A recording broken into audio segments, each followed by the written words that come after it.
On behalf of NATO, British forces are playing the enemy on Russia's doorstep. What we bring to the fight is mass and size. Staying very, very sneaky. That's the sort of stuff we're into. This is what it's like to go up against an alliance battle group in Latvia. Eyes on. Guns free, rounds 2. A test of how hard the UK can hit when it punches through enemy lines.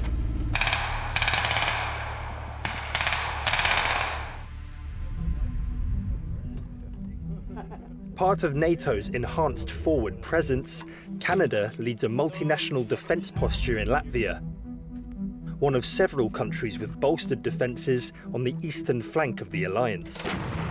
That means regular drills like Exercise Titan Shield to test itself. But for the first time, a British unit, normally based in Poland, has made the stretch over to play the Red Force in Camp Adazi. Outnumbered, they need to prove they can make this journey and win a fight. NATO's Blue Force need to defend the territory. Both need to box clever. Across these Latvian forests, reconnaissance troops from the Battle Group Alliance and British Armed Forces are scattered around, remaining unseen, sometimes for days at a time. Their job is to call in coordinates of enemy targets for their side to take out. Some have already made it behind NATO lines. Cool, so we are currently located on XCOM. Troops up in the north. In the last 48 hours they've been conducting recce's on possible bridges as first and second advance forward, causing a bit of disruption in the middle. Fourth troop have managed to make their way down in behind enemy lines. Italian guns, Spanish and the Polish, I believe, they are located in these sort of areas. Right up close, but they don't know they're there. So causing as much chaos and as much disruption as possible, yes. We went to meet the Royal Lancer, causing all the trouble. Don't want to give your position away too much.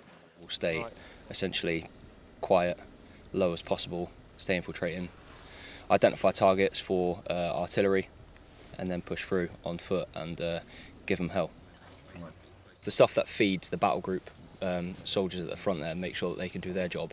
We want to cut that off as the enemy. We want to make sure that they're having the hardest time receiving their orders. Rations, all the things that they need to survive and stay in the fight, we wanted to cut them off from. While the remainder of the squadron stayed up in the north, we were in the south identifying artillery, all the sort of rear echelon areas, and sort of calling fires onto that, staying very, very sneaky and causing a little bit of trouble for the battle group, which is our job. A little bit unorthodox, a little bit non-standard.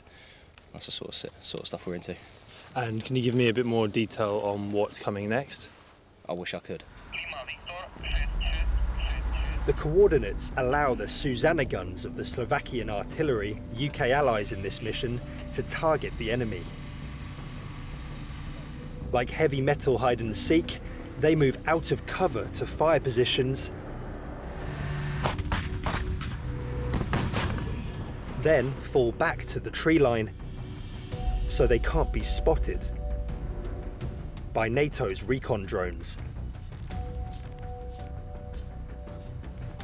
With its own guns, Spain is representing NATO, waiting for the call to destroy the Susannas and watching its own back the whole time. We have people with infantry units more close to the enemy.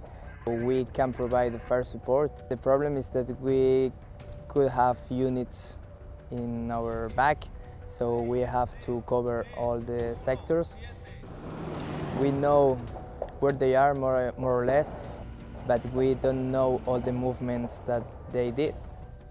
The British have other ways to hone in on their targets.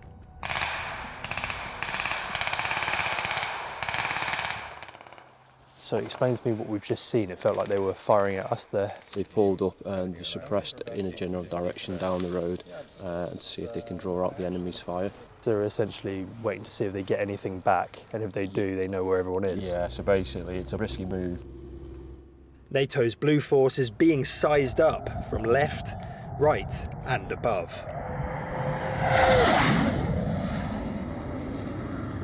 When it comes to calling in close air support and other offensive air operations, it all relies on a JTAC, that's a Joint Terminal Attack Controller. Here's a British one calling in coordinates for the red side. 163512. Request you scan a kilometre box centred on that grid. Polish T-72s will be operating in that area.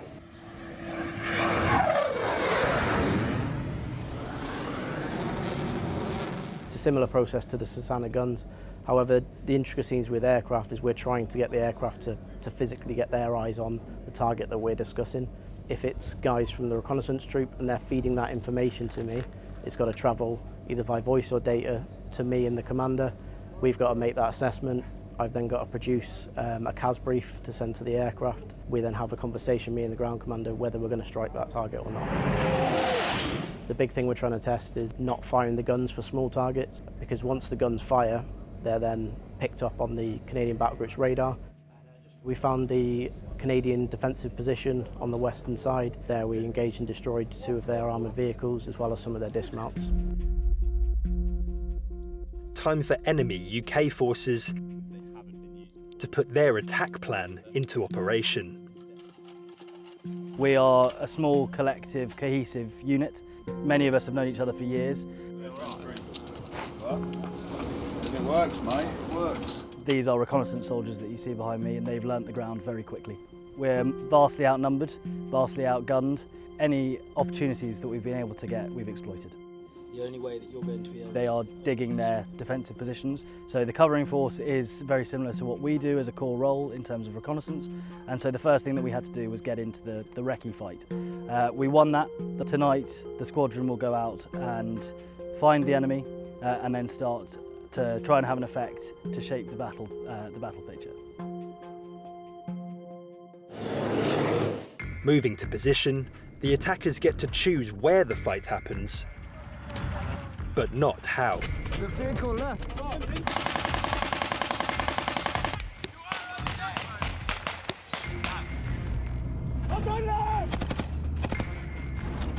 Forced into the open, Keep going straight! Go straight! Go straight! Go left, right! To the right!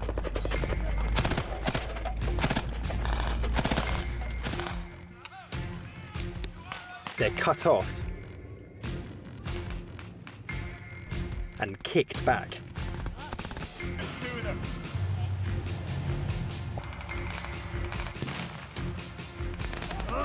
The Royal Lancers' motto is death or glory, and I'm afraid up against the tank they went with death with a bit of glory thrown in. The response from all the different nations was pretty much the same. There was a really good common ground, a really good common standard. I don't think the world has ever seen this level of cooperation before. Blinking British hazard lights to signal a NATO victory. Tom Sable's Forces News, Latvia. Thanks for watching. For more from Forces News, like and subscribe to our channel.